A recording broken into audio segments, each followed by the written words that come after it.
Final segment of today's Sons of the Shoe podcast. Don't forget, rate, subscribe, follow everywhere you get your podcast. We are a new podcast.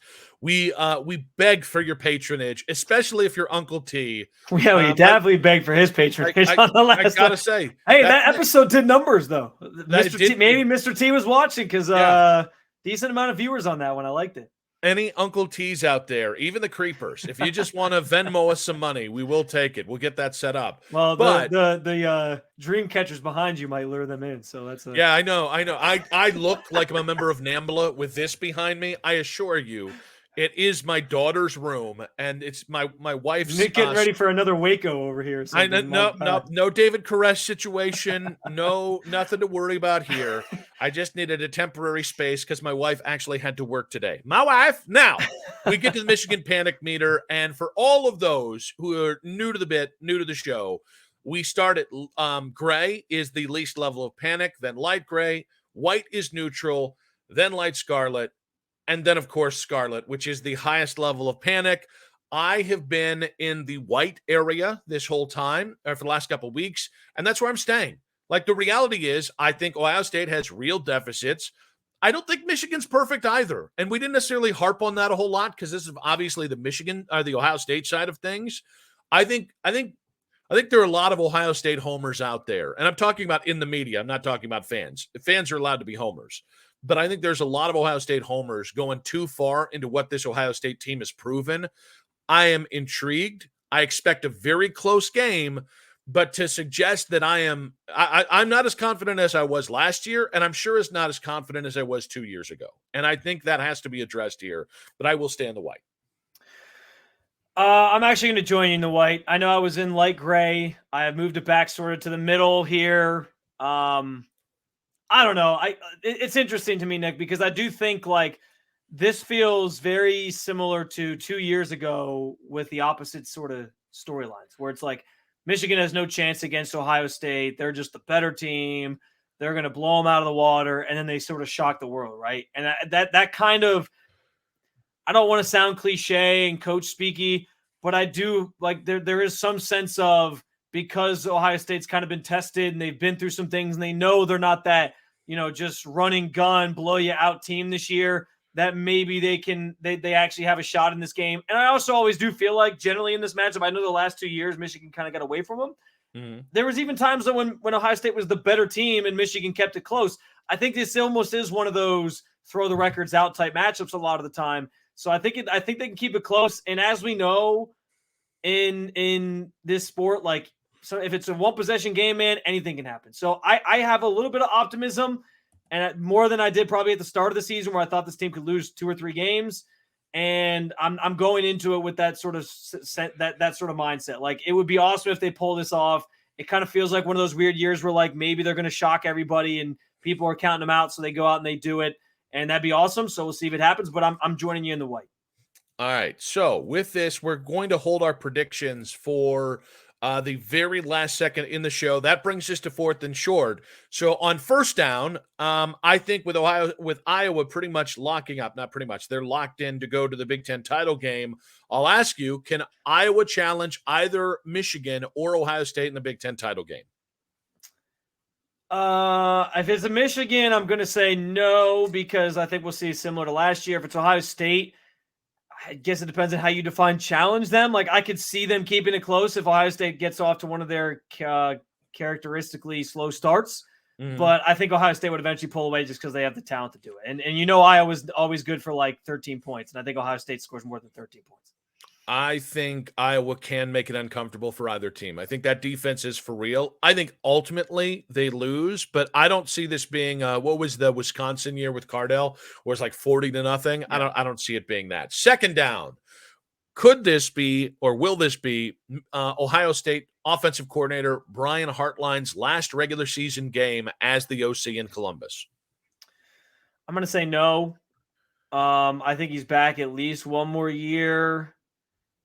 It depends on the jobs that are out there. Like, do I think that a team like Texas A&M is really ready to take the leap to a guy who's never even like called plays? I don't think so.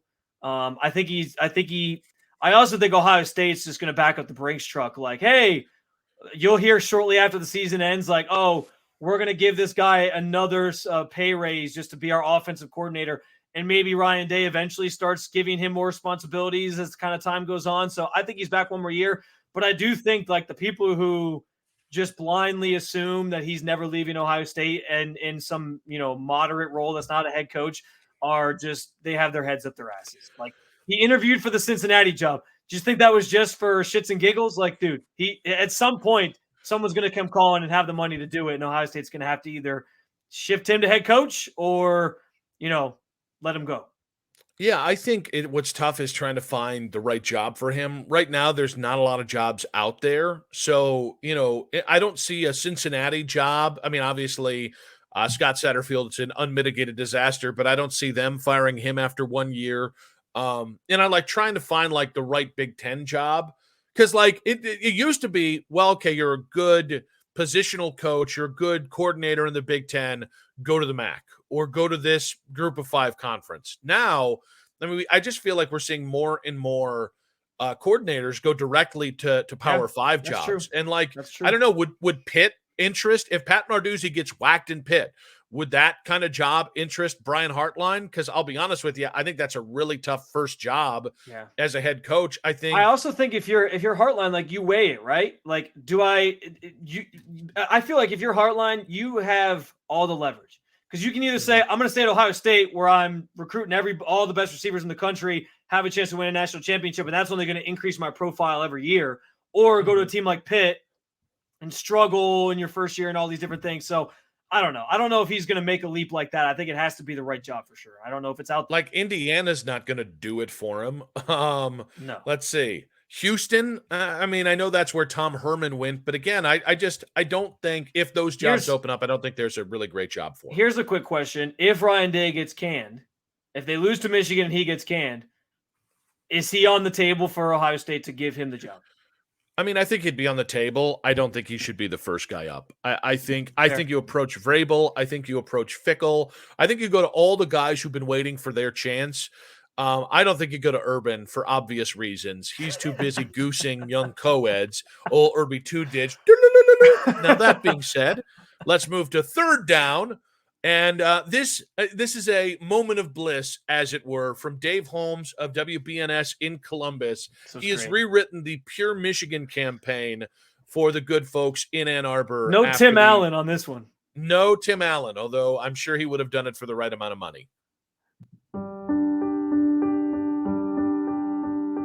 There's a place where the sunrise meets the horizon, where the water meets the shore, and the truth meets the trash can, where even the deepest of Great Lakes don't run as deep as the network of spies, where all your worries can just disappear, like a linebacker coach in the middle of a season.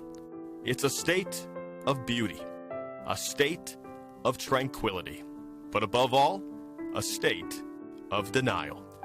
We'll take your tourism dollars, we'll take your signs, but we won't take accountability.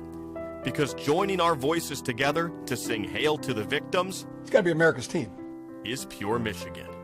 Your trip begins at michiganfan.blueanon.messageboardconspiracy.org. I won. It's that so was good. My 2 favorite things were the linebacker coach disappearance line by Dave Holmes, and the second one was the state of denial. Those the are state the of denial is lines. good, and they have the little Sharon Moore pop up, and then I love like just the quick little pause where he has just enough time for Jim Harbaugh to sound like the oldest man ever, popping in like it's got to be America's team. Yeah, I will say though that broadcasting campaign uses the music that I think is from Cider House Rules, which is a movie from like 2000 with Tobey Maguire and Charlize Theron, which was a movie that no 15-year-old boy should ever like. I got to be honest with you. It's a little Pavlov's dog. Every time that I think of that music in that movie, I then think of Charlize Theron naked, which had a profound impact on 15-year-old Nick Wilson. And I'll be honest with you, action happens, okay? I'm not proud of it. I'm a happily married man. I'm not trying to be disgusting here, but I'm just saying that it's so confusing to have the Cider House Rules music be the music for the godforsaken pure Michigan, because every time it just moves just a little bit, just enough.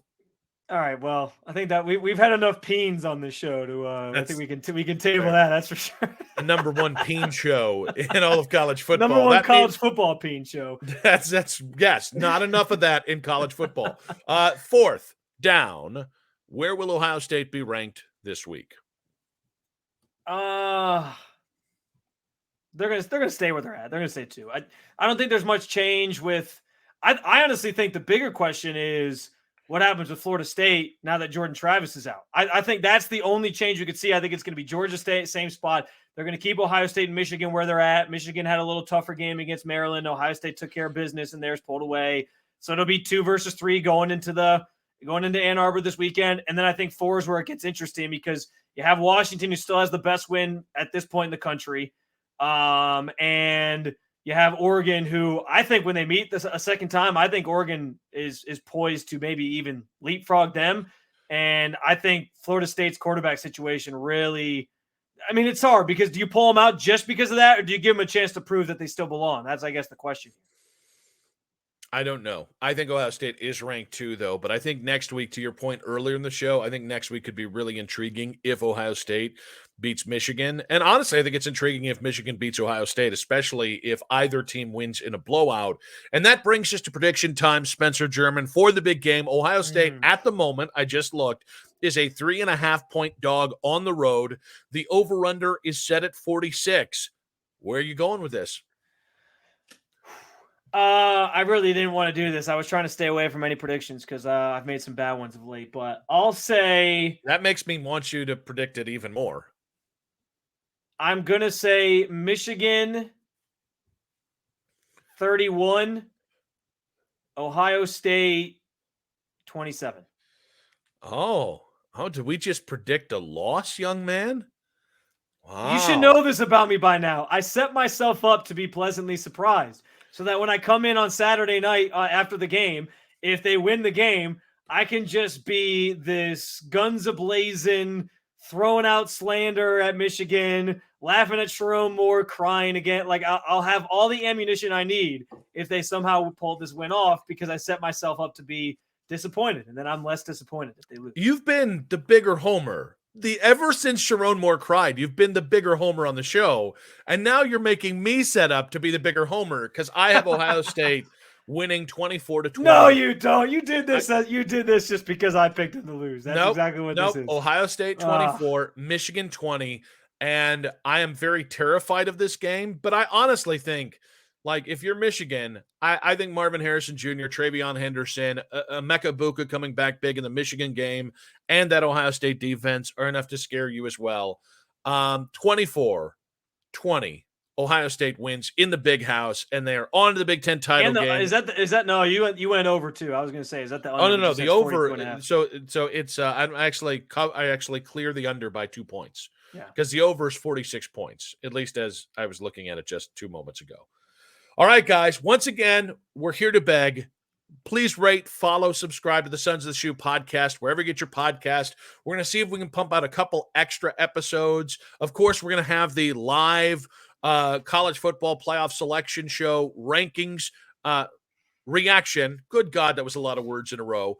Tonight on the 92.3 The Fan YouTube channel. If you are watching this a day after, you can still find that under the live tab on the 92.3 The Fan YouTube channel or wherever you get your podcast. So rate, follow, subscribe. Uncle T, I could still use your money, bro, even though I took Ohio State over Michigan. I can't tell you enough. Just buy me a really nice house, and I'll just sing your praises. No sex stuff, because that's not how we work here.